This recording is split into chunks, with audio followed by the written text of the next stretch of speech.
और जो हमारी पूरी ज़ेडएक्सियन फैमिली है, उन सबको from the deep of my heart, core of my heart मैं बहुत ज़्यादा वेलकम करता हूँ। तो बाकी ये है कि एक पूरी सेल्फ एक्सप्लेनेटरी जो है वो प्रेज़ेंटेशन हमारे जैज़ जी जो है वो हमेशा दे देते हैं और वो काफ़ी ज़्यादा एक्सप्लेनेशंस उसमें होती हैं। तो आज जो है वो हमारा जैसे कि एवरी संडे एक टेक्निकल सेशन होता है और टेक्निकल सेशन में हम काफ़ी सारी चीज़ें डिस्कस करते हैं। तो क्योंकि यूजुअली हमारा एक अगर देखा जाए कि जो टॉप मैनेजमेंट है, कभी-कभी हमारा एक रिव्यू सेशन होते हैं वीकली या 2 वीकली बेसिस पे। तो आज भी हमारा एक ऐसे ही सेशन हो रहा था, तो हम यही सोच रहे थे कि काफ़ी सारी चीज़ें जो है, वो इकोसिस्टम को लेके हमें कैसे आगे लेके चलनी है, क्या-क्या चीज़ें जो हैं वो बेनिफिशियल हैं, क्या-क्या चीज़ें जो हैं वो टाइमली मैनर में फुलफिल करनी है और क्या-क्या चीज़ें जो हैं वो हम एक्सपेंड कर सकते हैं with respect to the time.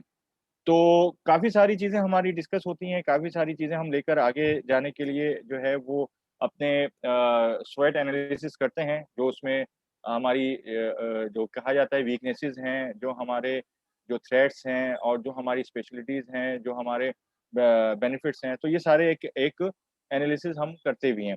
तो अभी हम एक रिसेंटली कुछ एनालिसिस कर रहे थे, उससे रिलेटेड मैंने सोचा कि आज अगर डिसेंट टॉपिक रहेगा तो हमारा वही टॉपिक रहेगा जिसकी बेस पर हमने ज़ेडएक्सी एसेट्स को इनिशिएट किया था स्पेशली। क्योंकि अब हम सबको पता है कि अगर ऑल ओवर द वर्ल्ड देखा जाए तो डिफरेंट किस्म की जो है वो मार्केटिंग सर्विसेज जो है वो ओवरऑल करी जाती हैं और ये इसी के लिए मार्केटिंग जिसके अंदर बहुत ज़्यादा कॉम्पिटिशन हो गया है। तो बीइंग अ लाइक फाइनेंशियल और एक्सचेंज इकोसिस्टम बहुत बड़े-बड़े जो है वो सिस्टम्स आ चुके हैं। और उसके बाद जो देखा जाए तो डिजिटल मार्केटिंग के अलावा जो है वो हमारे पास नेटवर्क मार्केटिंग या एफिलिएट मार्केटिंग जिसको कहते हैं वो भी होता है। तो इसके बारे में हम कोशिश करते हैं कि हर चीज़ जो है वो अपनी लाइव दिखाएँ और लाइव एनालिसिस ही दें विद रिस्पेक्ट टू द जो हमारे डिफरेंट वेबसाइट्स हैं उनको लेते हुए। तो आज हमारा जो सेशन है थोड़ा-सा हम एफिलिएट मार्केटिंग की तरफ करेंगे। क्योंकि हमारा क्या ये जो कॉन्सेप्ट है जिसको हमने आज से approximately 12 months ago affiliate marketing पे ही जो है इसको इनिशिएट किया था ज़ेडएक्सी एसेट्स को। और उसको करने का मकसद हमारा सबसे बड़ा ये था कि जो भी मार्केटिंग हो, डिजिटल मार्केटिंग हो, पब्लिक सेल हो, प्राइवेट मार्केटिंग हो, एफिलिएट हो, नेटवर्किंग हो, कुछ भी हो, at the end of the day what is the cause और what is the end result और व्हाट इज़ द बेनिफिट, वो है यूज़र बेस। हर किस्म का जो ऑप्शन अवेल किया जाता है, वो मल्टी बिलियन डॉलर इंडस्ट्री हो या एक छोटा-सा स्टार्टअप हो, उसको ये करना होता है कि मैंने अपनी यूज़र बेस को एक्सपेंड करना है और मैं कैसे कर सकता हूँ, there are different type of क्या कहते हैं मोड्स ऑफ ऑपरेशंस कह लें या मोड्स ऑफ क्या कहते हैं ऑप्शंस कह लें कि मेरे पास ये ऑप्शंस हैं, मैं इसको अवेल कर सकता हूँ। तो ये मार्केटिंग का जो हमने एक सिस्टम शुरू किया था कि आप जितनी भी मार्केटिंग होगी उसमें से कंपनी अपने मार्केटिंग बजट का जो है वो 5% अपने मार्केटियर्स को जो है वो अलॉट करेगी जो हमारे कंट्रीब्यूटर्स भी होंगे। मगर जो है वो फॉर द लास्ट 1 मंथ और we can say approximately 2 months marketing जो है वो जो जो हमने एक फॉर्म भी बना के रखा था और उसके बाद मार्केटिंग बजट में से एक हमने आरओआई का सिस्टम भी बनाने की कोशिश करी थी क्योंकि हमें marketing budget eight the end of the day कहीं न कहीं तो यूटिलाइज़ करना है। तो कन्वेंशनल मार्केटिंग को पीछे रखते हुए हमने जो है वो एफिलिएट मार्केटिंग को चुना था और ट्विटर, फेसबुक या दूसरे जहाँ-जहाँ पे भी जिस कंट्रीब्यूटर का सोशल नेटवर्किंग इन्फ्लुएंस है, उसको देखते हुए जो है वो ये आरओआई जनरेट करी थी जिसका कंपनी अपने पूरी ग्रोथ का 5% डिस्ट्रीब्यूट कर रही थी। तो मगर वो लास्ट 2 मंथ से इतने ज़्यादा अकाउंट्स जो है वो एक्टिवेट जो हो रहे हैं, उससे जो मार्केटिंग रिजल्ट्स निकल के आ रहे थे कि जो एक चेन शुरू होनी चाहिए थी, वो उसकी साइकिल बहुत स्लो सी हो गई है। तो थोड़ा-सा पहले जो है वो एफिलिएट मार्केटिंग का कॉन्सेप्ट हमें आज क्लियर करना बड़ा ज़रूरी है। तो एफिलिएट मार्केटिंग के मैं नॉर्मल स्टेट्स 2021 के बता रहा हूँ, ठीक है? जो यहाँ पर आपको मेरी स्क्रीन पे दिखाई भी दे रहे होंगे। एफिलिएट मार्केटिंग के स्टेट्स ये हैं कि 80% of the brands and 84% of publishers use affiliate marketing. बड़ी से बड़ी ऑर्गनाइज़ेशंस भी इसी को यूटिलाइज़ करती हैं। 15% of the digital media industries revenue now comes from affiliate marketing.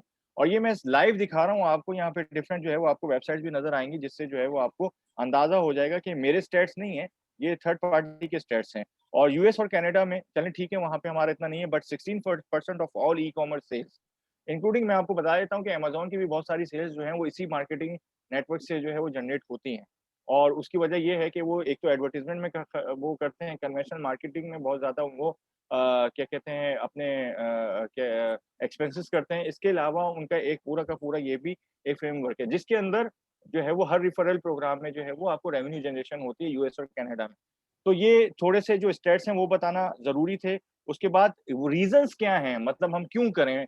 और इसको कन्वेंशनल मार्केटिंग के ऊपर जो है वो इतनी ज़्यादा अगर देखा जाए तो बेनिफिट क्यों हासिल है? तो एफ़िलिएट मार्केटिंग से रिलेटेड मैं सिर्फ़ ये इन्फॉर्मेशन शेयर करूँगा कि यहाँ पे बहुत सारे हमारे ऐसे पार्टिसिपेंट्स हैं और ऐसे कंट्रीब्यूटर्स हैं जिनकी नॉलेज और एक्सपीरियंस इस फ़ील्ड में हमसे ज़्यादा है, अगर देखा जाए। क्योंकि जिसकी जो नॉलेज होती है उसको एप्रिशिएट करना चाहिए, ठीक है? टेक्निकली एक हर किसी का अपना-अपना डोमेन होता है। तो यहाँ पे बहुत सारे पार्टिसिपेंट्स हैं जिनका ये नॉलेज और एक्सपीरियंस ज़्यादा है और इसके लिए मैं ज़्यादा इस डिटेल में नहीं जाऊँगा कि वो क्या होती है और कैसे होती है, ये बहुत सारे लोगों को पता है। तो मगर जो कुछ जो एडवांटेजेस हैं विद इन एक दिस एफिलिएट मार्केटिंग या नेटवर्क मार्केटिंग वो क्या-क्या हो सकते हैं, वो हैंड पिक योर पार्टनर्स। यहाँ हम हैंड पिक करते हैं, यहाँ पे जितने लोग एक-दूसरे को जानते हैं वो हैंड पिक्ड हैं और उसके बाद जो है वो एक-दूसरे की एक कम्युनिकेशन है और एक-दूसरे की एक स्ट्रेंथ है जो कि एक पूरी टीम बन जाती है। उसको एक एक जो है वो लीडर लीड कर रहा होता है। उसके बाद टारगेटेड ट्रैफिक है और हमारा वाक़ई टारगेटेड ट्रैफिक है, क्योंकि हम 2 काम एक साथ कर रहे हैं। ठीक है, एक तो है कि हम एक ब्लॉकचेन टेक्नोलॉजी जो कि एक इंडस्ट्री 4.0 एप्लीकेशन का एक वो है मोड ऑफ ऑपरेशंस और जो कि फ्यूचर है, ठीक है? वो हम बनाकर दे रहे हैं और उसी से रिलेटेड हमारा पूरा इकोसिस्टम है और उसी के साथ-साथ जो है वो आईपीओ कैसे होगा या आईपीओ को कैसे किया जा सकता है कि बहुत सारे ऐसे लोग हैं और बहुत सारे ऐसा मैं तो ये भी कह सकता हूँ कि मोर देन 95% हमारी स्पेशली साउथ एशियन कंट्रीज़ में ऐसी पॉपुलेशन है, जिसको यही नहीं पता है कि आईपीओ क्या होता है और उससे कैसे बेनिफिट लिया जा सकता है। इसके बाद जो है तो ये काम करने के लिए हमारे हैंड पिक्ड लोग हैं और उनको पूरा का पूरा ट्रेन किया गया है, जो भी टेक्निकलिटीज़ हैं उनको फुलफिल किया गया है, क्यूरीज़ को फुलफिल किया गया है। उसके बाद हाई लेवल की जो मीटिंग्स हैं वो भी की गई हैं और उसके अंदर हर चीज़ का जो है with respect to the third party links उसको क्यूरी का आंसर और जवाब मिला भी है। Pay for performance and sales जितनी परफॉर्मेंस और सेल्स होती है उसी हिसाब से जो है वो बेनिफिट्स लिए जाते हैं और उसी हिसाब से जो है वो उनको जिसको ये कहना चाहिए इंसेंटिवाइज़ होते हैं और इंसेंटिव मिलते हैं। लो रिस्क है, इसके अंदर बहुत ज़्यादा इन्वेस्टमेंट इन्वॉल्व नहीं होती है और रिस्क बहुत कम होता है और ज़्यादा इन्वेस्टमेंट नहीं होने के साथ-साथ जो है वो आपका एक जो हुँ, नेटवर्क है वो एक्सपेंड होता जाता है और ग्रो ब्रांड अवेयरनेस अगर ग्रो करने का अगर कहा जाए और इसके आगे मैं आपको लाइव लिंक्स दिखाऊँगा अभी, उसके अंदर आपको पता चलेगा कि बहुत-बहुत बड़ी-बड़ी कंपनी जो हैं, वो अलग बात है कि थोड़े ज़्यादा टाइम फ्रेम से वो वर्किंग कर रही हैं और उनका प्रोडक्ट बेस भी थोड़ा डिफरेंट है। मगर वो उनकी जो एक्सपेंशन है, वो इतनी ज़्यादा हो चुकी है कि बहुत बड़े-बड़े जो मैं ये कहूँगा टॉप 10 जो कंपनीज़ हैं ऑल ओवर द वर्ल्ड जो फाइनेंशियल सिस्टम में आती हैं या स्टॉक लिस्टेड कंपनीज़ हैं, उनसे भी ज़्यादा रेवेन्यू जो है वो जनरेट वो कर लेती हैं। उसके बाद जो है वो एसईओ है, इंक्रीज़ एसईओ करते हैं। ये जो जो हमारा एक तो नॉर्मल कन्वेंशनल डिजिटल मार्केटिंग का एसईओ होता है, उसके अलावा ये जो एफिलिएट मार्केटिंग का एसईओ होता है, ये बहुत ज़्यादा स्ट्रॉन्ग होता है क्योंकि ये माउथ टू माउथ होता है। तो ये माउथ टू एयर होता है, एयर टू माउथ होता है, ये इस तरीके का एक एसईओ होता है और इसका ज़्यादा ज़्यादा जो है वो क्या कहते हैं वो डिटेल होती है और ज़्यादा जो है वो डिस्कशन होता है, तो उससे ये पता चलता है। फिर डिटेल स्टैटिस्टिक्स एंड डाटा है, तो इसके अलावा ये सारी चीज़ें हैं मतलब कहने का मकसद ये है कि these are many different reasons कि हम जो है वो इसको करते हैं ये क्योंकि ये भी हमारा एक स्कोप ऑफ वर्क का हिस्सा है, तो इसके बारे में भी हमारी मालूमात होनी चाहिए। उसके बाद है जो बेनिफिट्स हैं it's a new profitable sales channel है, ये पूरा एक सेल्स चैनल किया जाता है। लास्ट 1 ईयर और सो से हम लोग भी कर रहे हैं और थाउज़ेंड्स ऑफ पार्टिसिपेंट्स आ गए हैं। बस थोड़ा-सा लास्ट 2 मंथ से जो है वो इसकी ग्रोथ थोड़ी-सी स्लो हुई है। उसके बाद benefits of variety of products हैं। इस पे भी मैं आऊँगा कि ज हमारा जो पूरा इकोसिस्टम है उसमें डिफरेंट जो है वो एक कहा जाए तो उस इकोसिस्टम के अंदर डिफरेंट फाइनेंशियल प्रोडक्ट्स हैं जिसको हम करने जा रहे हैं या जो आगे हमारे रोड मैप का हिस्सा हैं। कॉस्ट इफेक्टिव ये पूरी एफिलिएट मार्केटिंग जैसे मैंने कहा है कि इतनी ज़्यादा बड़ी इन्वेस्टमेंट इन्वॉल्व नहीं होती है और पूरा का पूरा हैंड पिक्ड एक पूरा सेल्स चैनल बनाया जाता है। इट इंक्रीज़ेज़ कॉम्पिटिटिव एडवांटेज जितना ज़्यादा से ज़्यादा कंपटीशन होता है, उतना ही ज़्यादा से ज़्यादा ये एडवांटेज क्रिएट करती है। इसकी एग्ज़ाम्पल सिर्फ़ यही है कि लास्ट 1 ईयर में बहुत सारे प्रोजेक्ट्स आपकी नज़र से भी गुज़रे होंगे जो कि यहाँ पे पार्टिसिपेंट्स हैं, और उनमें से बहुत सारे इस वक़्त बंद भी हो गए होंगे, बहुत सारे या जो है शट डाउन हो गए होंगे, बहुत सारे जो है वो नेक्स्ट लेवल पे नहीं जा सके होंगे किसी भी वजह से। जो भी वजह हो हम उसकी डिटेल में नहीं जाएँगे। न्यू ऑडियंसेस हमेशा आपको न्यू ऑडियंसेस मिलती हैं, और ये क्योंकि ओवरऑल अगर देखा जाए तो मैं सिर्फ जो जिस ब्लॉकचेन टेक्नोलॉजी की हम बात कर रहे हैं, उसकी जो वो है इनिशिएशन, वो रिवर्स इंजीनियरिंग ऑफ बिटकॉइन है। अगर हम इसको डिस्कस कर रहे हैं, बिटकॉइन को रिवर्स इंजीनियरिंग करी गई थी, तो उसके बाद ब्लॉकचेन टेक्नोलॉजी जो है वो फॉर्म हुई थी और जो है वो इनिशिएट हुई थी। तो उसी को जो है वो आज बहुत बड़े लेवल पे टॉप 500 फॉर्च्यून कंपनी जो है वो अडॉप्ट कर रही हैं। मगर बिटकॉइन बाय इटसेल्फ भी क्या है? उसका कोई चीज़ जो है वो ऐसी नहीं की गई है, या उसकी कोई भी ऐसी स्टोर ऑफ वैल्यू या कोई भी ऐसा, सिवाय एक पेमेंट ऑप्शन की एक चीज़ बनाई गई थी, ठीक है? उसके अलावा उसकी कोई भी यूटिलिटी नहीं है। बट मगर उसको अगर देखा जाए तो उसकी इतनी बड़ी इस वक़्त मोर देन एप्रोक्सिमेटली $1 ट्रिलियन की उसका जो है वो मार्केट शेयर है, तो वो कैसे बना? वो मार्केट शेयर उसका बना है सिर्फ़ और सिर्फ़ इसी मार्केटिंग के ज़रिए। उसके उसी मार्केटिंग को देखते हुए एक वर्ड ऑफ माउथ से दूसरे एयर में गया है, उसके बाद उसके वर्ड ऑफ माउथ से ऐसे एक्सपेंड होते-होते उसका एक पूरा नेटवर्क जनरेट हुआ, और 2012-2013 से थोड़ा जो है वो एक कन्वेंशनल मीडिया में आना शुरू हुआ। उसके बाद 2015 और 16 के बाद मेन स्ट्रीम मीडिया पे आया, न्यूज़पेपर में आया। तो अगर देखा जाए तो इतनी बड़ी जो जो एप्रोक्सिमेटली मोर देन $1 ट्रिलियन की मार्केट है, वो लास्ट 10 इयर्स के अंदर ही जो है वो ये बनकर तैयार हो गई। लास्ट 10 इयर्स के अंदर ये जब बन के तैयार हुई है, तो आप देख सकते हैं कि एक चीज़ जो 2009 में कोई भी उसकी वैल्यू नहीं थी, सिर्फ़ इसी मार्केटिंग चैनल के थ्रू आज उसकी वैल्यू मोर देन $1 ट्रिलियन है। It is a time frame of only 12 years. तो वो भी इसी तरीके से ही जनरेट हुआ है, उसको भी पहले कोई नहीं जानता था, एक से दूसरे को, दूसरे से तीसरे को पता चला, तो वो भी एक प्रोडक्ट ही है। Access to affiliate marketers channels, different channels में जो है वो हम एक्सेस कर सकते हैं। परफॉर्मेंस बेस्ड एडवर्टाइजिंग है, ये मैं बता चुका हूँ। नॉलेज फ्रॉम एफिलिएट्स है, एक दूसरे से हमको नॉलेज ही गेन होती है, और एक दफा जब ये पूरी एफिलिएट मार्केटिंग का चैनल बन जाता है तो उसके बाद हम आगे बढ़ते हैं। Analytics and data driven performance होती है। अब यहाँ पे बात वही है कि एडॉप्शन लेवल क्या है। शुरू में एडॉप्शन लेवल इतना ज्यादा नहीं था, अब आहिस्ता आहिस्ता बढ़ गया है, और इसकी मिसाल बिटकॉइन की price from 9,000 to 65,000 in the last 8 months और सो में आप देख सकते हैं। ठीक है, easy to start and manage. तो या वही वही वाली बात है, it's very easy to start with any channel. तो ये कुछ बेनिफिट्स हैं जो बताए गए हैं यहाँ पे एफिलिएट मार्केटिंग को लेके, क्योंकि बहुत सारी चीज़ें हैं जो क्लियर होनी चाहिए। जब हम टेक्निकल चीज़ें क्लियर करते हैं, तो जिस मोड ऑफ वर्किंग में हम काम कर रहे हैं, वो भी क्लियर करना ज़रूरी है। अब यहाँ पे बहुत सारे लोगों का ये क्वेश्चन होता है, और ये एक वैलिड क्वेश्चन है, कि ज़्यादातर जो है एफिलिएट मार्केटिंग जो है वो हम अगर देखें, तो वो सिर्फ़ और सिर्फ़ प्रोडक्ट बेस्ड होती है। व्हिच इज़ वैलिड, ओके, ये एक वैलिड है।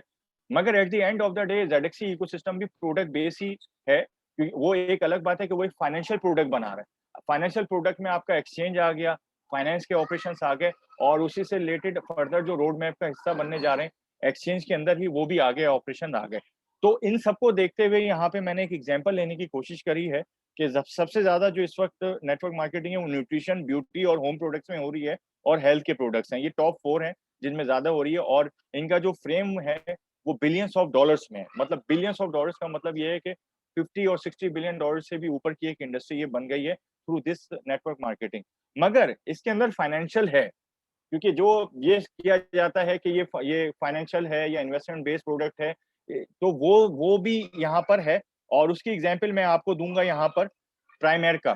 प्राइमेर का टोटली 100% फाइनेंशियल प्रोडक्ट है। इसकी कोई इतनी बड़ी यूटिलिटी नहीं है, ठीक है? और ये सिंस 1977 जो है ये काम कर रही है, और इस वक़्त ये $1.52 बिलियन से बड़ी इंडस्ट्री है, ठीक है? तो मैं एक इंडस्ट्री की बात कर रहा हूँ जो कि लास्ट 54 इयर्स में जो है, या सॉरी, लास्ट, हम लोग अगर इसको लगाएँ तो लास्ट 45 इयर्स में अप्रॉक्सिमेटली $1.52 बिलियन की एक इंडस्ट्री है, और एक इंडस्ट्री जिसकी मैं बात कर रहा हूँ, वो 2009 से 2021 में इस वक़्त मोर देन $1 ट्रिलियन की है। अगर उसकी पूरी वैल्यू लगा ली जाए, जो कि ऑल टाइम हाई गई थी $65,000, तो वो जो है वो इस वक़्त $1.5 ट्रिलियन की है, which is approximately 100 times more than this figure which we है, और 1000 times actually more than this figure is shown here. तो फाइनेंशियल उसमें जो है या फाइनेंशियल उसके अंदर बहुत सारे ऐसे हैं प्रोडक्ट्स जो आपका जो एक बहुत ही बड़ा बिज़नेस एक्सपोज़र दे सकते हैं। तो यहाँ पे ये कहने का मकसद ये है कि फाइनेंशियल प्रोडक्ट या इन्वेस्टमेंट प्रोडक्ट बेस्ड पोर्टफोलियो होने पे में भी आपके बहुत सा ज़्यादा एडवांटेजेस होते हैं। तो ज़ेडएक्सी इकोसिस्टम बाय इटसेल्फ एक बहुत बड़ा क्या कहते हैं इकोसिस्टम ऐसा जनरेट करने जा रहा है, जिसमें एक्सचेंज ऑफ फाइनेंस के डिफरेंट प्रोडक्ट्स हैं, रोड मैप आप लोगों के सामने है। इसके अलावा बहुत सारी और भी चीज़ें हैं जो उसमें ग्रेजुअली ऐड होती जा रही हैं। तो ये तो थी कुछ चीज़ें जो डिस्कस करना ज़रूरी थी with respect to the network marketing और विद रिस्पेक्ट टू द वो पोर्टफोलियो जो हम लेकर चल रहे हैं, जिसके लिए हमारा मेन फोकस और एंड रिजल्ट एक ही है कि हम जो है वो अपना यूज़र बेस किसी भी तरह बढ़ाएँ और उसी यूज़र बेस की बेस के ऊपर ही हम जो है वो एक कन्वेंशनल क्या कहते हैं फंड रेज़िंग या कन्वेंशनल उसमें जा सकते हैं। बाकी यहाँ पे एक एग्ज़ाम्पल दी गई है, बताया गया है कि जो डिफरेंट कंपनीज़ हैं जो इसी मार्केटिंग मॉड्यूल से आज जो है मल्टी बिलियन डॉलर्स की कंपनीज़ हैं, उसमें हमारे पास एमवे है, मार्केट अमेरिका है, एवॉन प्रोडक्ट्स हैं। नो डाउट इसमें ज़्यादातर प्रोडक्ट बेस हैं, मगर मैंने फाइनेंशियल की वो एग्ज़ाम्पल आपको पहले बता चुका हूँ और दे चुका हूँ। अब इसके बाद आते हैं कि भाई इसके बाद हमारी अर्निंग क्या हो सकती है? तो ये टॉप अर्नर्स हैं, ये भी एक थर्ड पार्टी लिंक से लिए गए हैं और यहाँ पे अर्निंग्स आपके सामने हैं। मैं सिर्फ टॉप 5 का यहाँ पे डिस्कस करूँगा, उसमें आइगोर एल्बर्ट्स एंड इंडिया के सिम्बाला हैं, ठीक है? इनकी अर्निंग्स पर मंथ जो है $1.2 मिलियन है, ठीक है? Estimated earnings per year $14.4 million है, ठीक है? और ये $1.2 मिलियन अगर हम देखा जाए तो एप्रोक्सिमेटली 9 करोड़ से 10 करोड़ इंडियन रुपीस बन जाते हैं और पाकिस्तानी रुपीस में ये 20 करोड़ के करीब का अमाउंट बन जाता है। तो the point is this is there monthly मतलब मंथली जो है वो ये कर रहे हैं। इसके बाद किम हुई हैं, $850,000 मंथली है उनका, $10.2 मिलियन सालाना है। इसके बाद ये दूसरी एग्ज़ाम्पल्स भी आपके सामने हैं और ये इस तरह मतलब ये जो है वो कि जो बार-बार एग्ज़ाम्पल दी जाती है 2020 और अभी जो 2021 चल रहा है, इसका अगर पूरा फिस्कल ईयर को नोट डाउन किया जाए तो इस पूरे 1 साल के अंदर जो जितने भी वो आए हैं मिलियनेयर्स वो उसमें आउट ऑफ 10 7 जो हैं 7 मिलियनेयर्स आउट ऑफ 10 जो हैं वो इस नेटवर्क मार्केटिंग के थ्रू ही हुए हैं। उनमें ज़्यादातर प्रोडक्ट बेस्ड कंपनीज़ के भी हैं but the financials are always involved क्योंकि आप प्रोडक्ट बेस्ड कंपनी करने जाएँ या फाइनेंशियल बेस्ड कंपनी करने जाएँ, फाइनेंशियल्स वर ऑलवेज़ इन्वॉल्व्ड। इसका मकसद कहने का ये है कि अगर एक प्रोडक्ट की सिर्फ रजिस्ट्रेशन ही $100 है और उसके बाद आगे जाकर आपको प्रोडक्ट मिलेगी तो फाइनेंशियल और या $10 भी लगा लें या उसको $1 भी लगा लें, तो financials are already involve over there. तो ये कुछ एग्ज़ाम्पल्स थी जो देना ज़रूरी थी। इसके बाद हम एक लास्ट में बस मैं ये सिर्फ़ ये कहना चाहूँगा, वो हैं जो क्योंकि हमारे ज़्यादातर जो ग्रुप है हमारा इंडिया से है, इसमें हमारे पास वहाँ से भी बहुत सारी एग्ज़ाम्पल्स हैं और उन्हें अच्छी अचीवमेंट्स भी करी हैं। उसमें हमारे सोनू शर्मा हैं, ठीक है? दीपक बजाज हैं सिद्धार्थ सिंह हैं, तो इस तरह के कुछ नाम हैं, गौतम बाली हैं, चेतन हंदा हैं, तो इस तरह के भी नाम हैं हमारे पास। तो ये जो एक आज का सेशन था, ये करना ज़रूरी था, इसके बारे में बताना ज़रूरी था कि क्या स्कोप है, क्या फ्यूचर है, ऑल टुगेदर टेक्नोलॉजीज़ का भी, इकोसिस्टम का भी और एक फाइनेंशियल इकोसिस्टम का भी, जो कि फाइनेंशियल प्रोडक्ट्स बना रहा है या बनाना चाह रहा है। तो ये सारी चीज़ें क्लियर करना ज़रूरी थी, तो मैं होप करता हूँ कि अपनी टीम से और मार्केटिंग टीम से स्पेशली कि हमारा जो यूज़र बेस है, वो बढ़ाने में both together we can as a team and management हम जो है अपना यूज़र बेस बढ़ाने में एक-दूसरे की मदद करेंगे। तो ये थोड़ा-सा हमें ये बताना था, आज का सेशन करना था और एफिलिएट मार्केटिंग में ज़रूरी नहीं है कि प्रोडक्ट बेस ही हो। ज़ेडएक्सी इकोसिस्टम बाय इटसेल्फ भी एक फाइनेंशियल प्रोडक्ट बना रहा है और प्रोडक्ट्स बना रहा है एक्चुअली अगर देखा जाए, those are the future. Next 5 और 10 इयर्स में यही फ्यूचर प्रोडक्ट्स होंगी, जो आएँगी और यही क्या कहते हैं एप्लीकेशंस और डिसेंट्रलाइज़्ड एप्लीकेशंस रनिंग में होंगी। तो ये कुछ थी जो चीज़ मैंने क्लियर करनी थी। तो thank you very much. I wish you all the best.